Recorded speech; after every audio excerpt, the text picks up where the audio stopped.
ఉమ్మడి నెల్లూరు జిల్లా వెంకటగిరిలో స్వచ్ఛాంధ్ర స్వర్ణాంధ్ర కార్యక్రమం నిర్వహించారు. ఈ కార్యక్రమంలో ఎమ్మెల్యే కూరగొళ్ల రామకృష్ణ, కమిషనర్ వెంకట్రామరెడ్డి పాల్గొని ప్రజలతో ప్రతిజ్ఞ చేయించారు.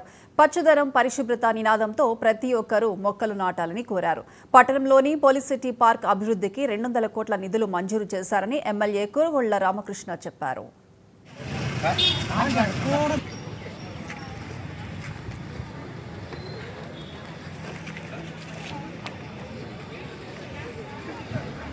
शं वरुणः शं नो भवत्पर्यमां शं न इन्द्रो बृहस्पतिः नमस्ते वायो तमेव प्रत्यक्ष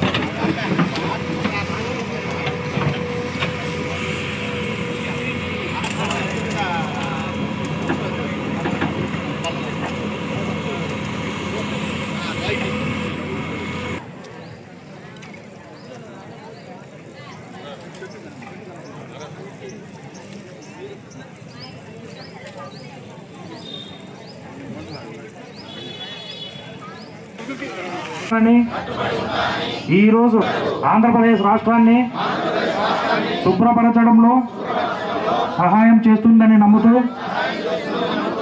ఈ రోజు నుండి నా తోటి వారికి కూడా స్వచ్ఛతపై మరియు పచ్చదనం పెంపొందించే గ్రీన్ ఎనర్జీపై అవగాహన కల్పించే దిశగా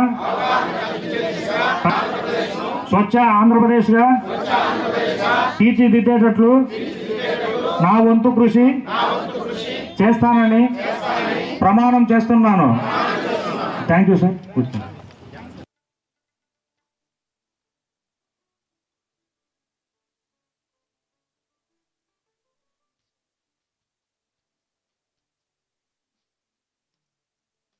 ఈ ఎండ వేడిమి నుంచి మనం బాగా చేయాలా. మన జాతీయ నాయకులు వాళ్ళ స్టాచ్యూలో కూడా పెడతాం.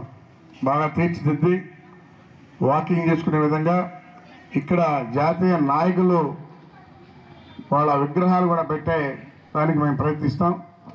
దగ్గర 2 కోట్లు ఖర్చు పెట్టి దీన్ని తీర్చిదిద్దామని చెప్పని కూడా తెలియజేస్తా ఉండ. ఇంకా కూడా అందరూ కూడా వాకింగ్ ఇక్కడే చేసుకునే విధంగా వాకింగ్ చేసేవాళ్ళు కూడా వాకింగ్ ట్రాక్ అది కూడా ఏర్పాటు చేస్తూ లైటింగ్ ఎప్పుడు వచ్చినా కానీ పట్టపొంగులా ఉండేలాగా లైటింగ్ కూడా ఏర్పాటు చేస్తామని చెప్పని కూడా తెలియజేస్తా ఉన్నాం. కనీసం